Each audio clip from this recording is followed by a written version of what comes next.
आपलं जीवन पावन होतं. गोपिका म्हणजे कोण होत्या तर गोपिका म्हणजे पूर्वीचे ऋषी मुनी होते. कारण ऋषी मुनी असल्यामुळे राम अवतारामध्ये अहिल्याला ज्यावेळेस शिवेची अहिल्या केली त्या ठिकाणी गौतम नारी श्राप सौपल देह धरिथी चरण कमल रज चाहती हो कृपा करो.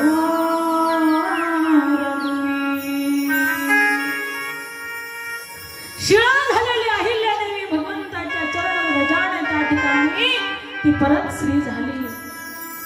त्यावेळेस ऋषी मुनींच्या कानावरती हे वाक्य गेलं. सगळे तपस्वी एक एक शिळा घेऊन रामाकडे गेले. पण त्यावेळेस ब्रह्मदेवाने त्यांची मती बदलली. त्यांनी म्हणायचं ना आम्हाला स्त्रिया करून द्या, आम्हाला या शिळेची स्त्री करून द्या. ते म्हटले आम्हाला स्त्रिया करून घ्या.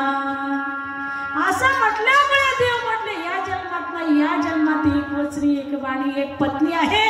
द्वापार युगामध्ये कृष्ण अवतारामध्ये तुम्हाला सगळ्यांना पत्न्या करून घेतो. म्हणून तेच ऋषी त्या गोपिका झाल्या. आणि आज त्या गोपिका म्हणजे एवढ्या कृष्ण विरहाने रडत होत्या की त्यांच्या डोळ्यातल्या पाण्याने अख्खी भूमी ओली झाली होती. मग रथी चढले वनमाळी कोण त्या सांभाळी. त्या मालिकेला कोण सांभाळ नयनीच्या उदकाने भिजली धरणी. एका जनार्दनी रथ गेला निघाले आनंदाचे अंगणी मिळाल्या गवळणी. रथ निघून गेला दिसेनासा झाला. आणि त्या ठिकाणी महाराज यमुना मैयापर्यंत रथ गेला. आक्रोशी म्हटले थांबा माझी दुपारची संध्याची वेळ झाली. त्या ठिकाणी आक्रोशी थांबले. रथामध्ये कृष्णाला आणि बलदाऊभेला ठेवलं आणि ते यमुनेच्या डोहामध्ये आंघोळ करण्यासाठी गेले.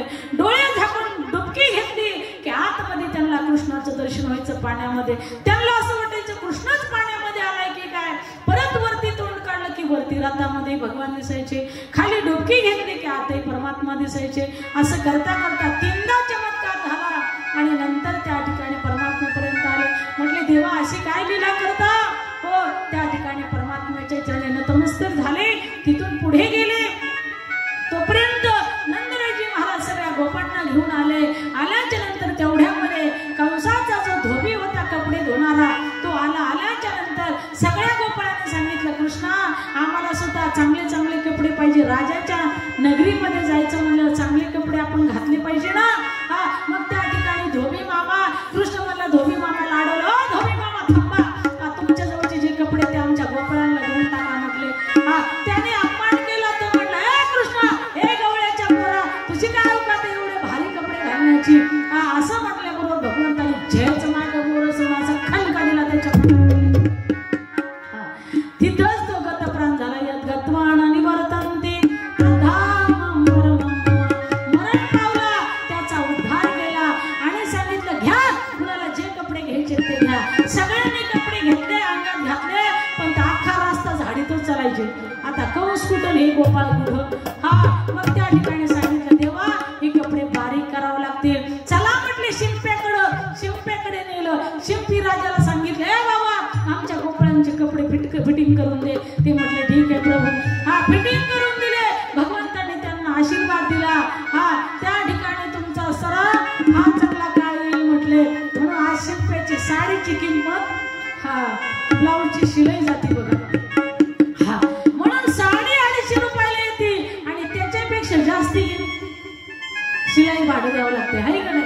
माता 300 350 डिझाईन म्हणलं तर नंतर 500 रुपये आहे का नाही. त्याच नाही राधेश्याम भगवंताने दिलेला आशीर्वाद आहे. आणि त्या ठिकाणी सगळ्यांनी कपडे घेतले. सगळी नगरी सजवलेली होती. जे देवाचे भक्त होते का ते असरे काही स्त्रिया भगवंताची वाट पाहत होत्या. काही स्त्रिया भगवंत खालून वाटेने चालले असताना माडीवरून फुलं टाकत होत्या. त्यांचं स्वागत करत होत्या. काही स्त्रिया पुढे येत होत्या त्यांची आरती करत होत्या. आणि अशा पद्धतीने त्या ठिकाणी कुब्जा नावाची स्त्री आली. 3 जाग्या वाकडी. आल्याच्या नंतर ती लगा लगा लगा लगा लगा लगा लगा लगा लगा मला बघा अशी सणा चाललेली होती. आणि जात असताना कृष्णाने घरी चालली म्हटले. ती म्हटली कंसाला चंदन घेऊन चालले. कंसाला फार चंदन आवडतं म्हटले. तर कृष्णाकडे म्हटलं चंदनाचा मालिक तो नाही, चंदनाचा चाहता मैं हूं, मुझे लगाव चंदन. त्या ठिकाणी तिला अडवलं आणि तिने असल्या करत कृष्णाला चंदन लावलं. लावल्याच्या नंतर भगवंताने आपला उजवा पायाचा अंगठा तिच्या असल्या डाव्या पायावरती ठेवला आणि आपल्या उजव्या हाताने तिच्या हनुवटीला धरलं.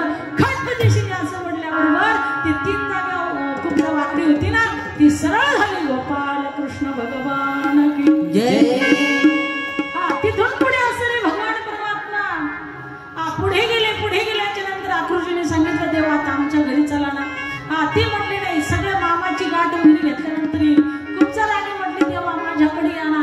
देव म्हटले आता नाही. हरी माझ्या मंदिरी कधी तरी या, हरी माझ्या मंदिरी कधी तरी या, हरी माझ्या मंदिरी कधी तरी या, हरी माझ्या मंदिरी कधी तरी या, कधी तरी या, हरी माझ्या मंदिरी कधी तरी या, हरी माझ्या मंदिरी कधी तरी या, हरी माझ्या मंदिरी कधी तरी या. कधी तरी यार, कधी तरी यार, कधी तरी यार,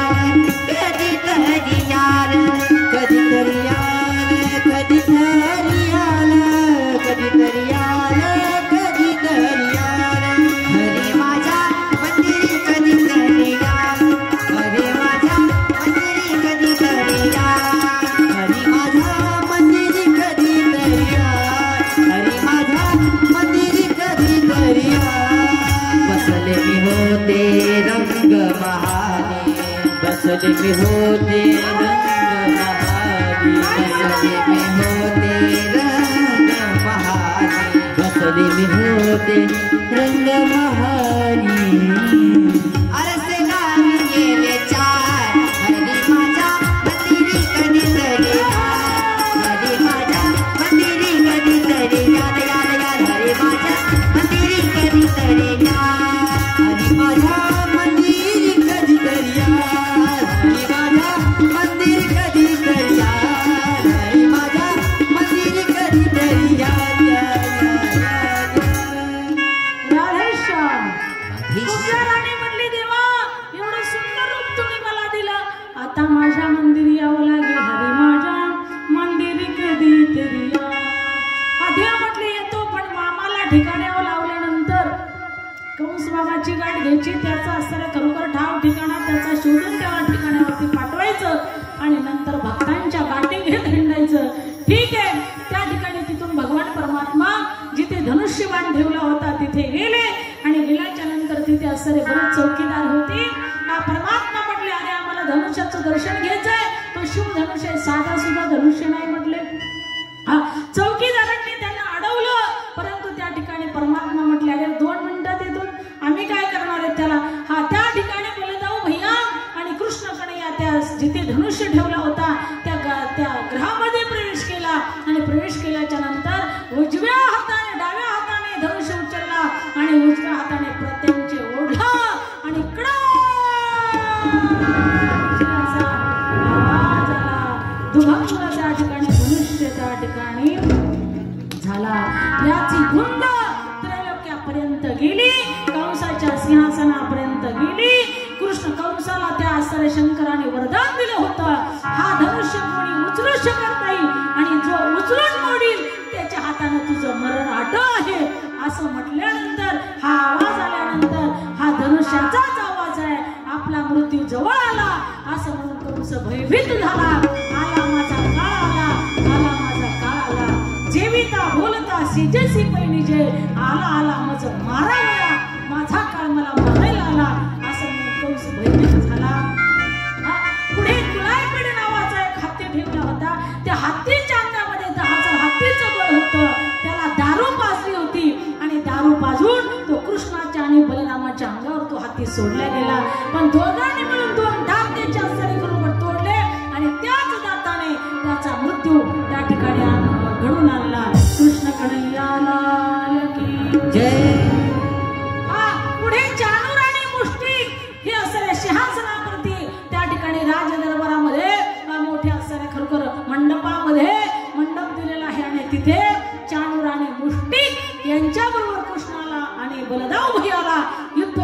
प्रवृत्त केलं, सांगितलं युद्ध करा. त्या बलदाव बहिणी सांगितलं, हे राजा राजनीती अशी नाही, अरे ते मोठे बलाढ्य असणारे योद्धे आहेत, आम्ही छोटे छोटे बालक, आमच्या सारखेच आम्हाला त्या ठिकाणी पहिलवान द्या. ते म्हटले, अरे 10,000 हातीचं बळ ज्या हातीमध्ये त्या सुद्धा कुलाय पडायला तुम्ही मारलं, आणि हे असं तुमच्या पुढे काय आहेत. हा, त्यांना असं वाटायचं आम्ही कृष्णाला आणि बलरावला मारू, परंतु त्यांचा सर खरोखर एक जणांनी चांदूरला धरलं, एक जण मुष्टिकाला धरलं, आणि दोघांनी युद्ध करून दोघांचाही नाश केला. कृष्ण कन्हैया लाल की जय. कंस राजा तर पिसळूनच गेला, त्याची बुद्धी भ्रष्ट झाली. मोठ्याने आरडा लागला, अरे यांना धरा, यांना मारा, त्या ठिकाणी वसुदेवला आणा, त्यालाही मारून टाका, देवकीला आणा, तिलाही मारून टाका, उग्रशंकराला मारा, कृष्णाला मारा, बलरामदादाला मारा. असं म्हटल्याबरोबर त्या ठिकाणी कृष्णाने जे उडी मारली, राजा तिथे बसला होता त्याच्या छातीवर उडी मारली, आणि त्याला एका बुक्कीमध्ये वर पाठवला. असाच खाली छातीने खाली पडला. पडल्याच्या नंतर त्याच्या छातीवरती बसला, त्याला मुष्टी प्रहार केले, आणि त्या ठिकाणी त्याचा प्राण घेतला. कंसाच्या अंगावरून मर्दनम देवकी परमानंदम कृष्ण कृष्ण कन्हैया लाल की जय. भगवंताचा विजय झाला. कंस राजा मरून गेला. मरून गेल्याच्या नंतर त्यांच्या 2 पत्न्या होत्या, अस्ती आणि प्राप्ती. शुकाचार्य महाराज सांगतात त्या शोक करू लागल्या. अस्ती प्राप्तीचे कंस श्याम महिषा भरतर्षभर मध्य भरतार्ती दुःखार्ती युता स्नापितुर्गहान. त्या ठिकाणी त्या रडू लागल्या, आम्ही विधवा झालो. त्यांचा जो पिता जरा संग त्याला ही बातमी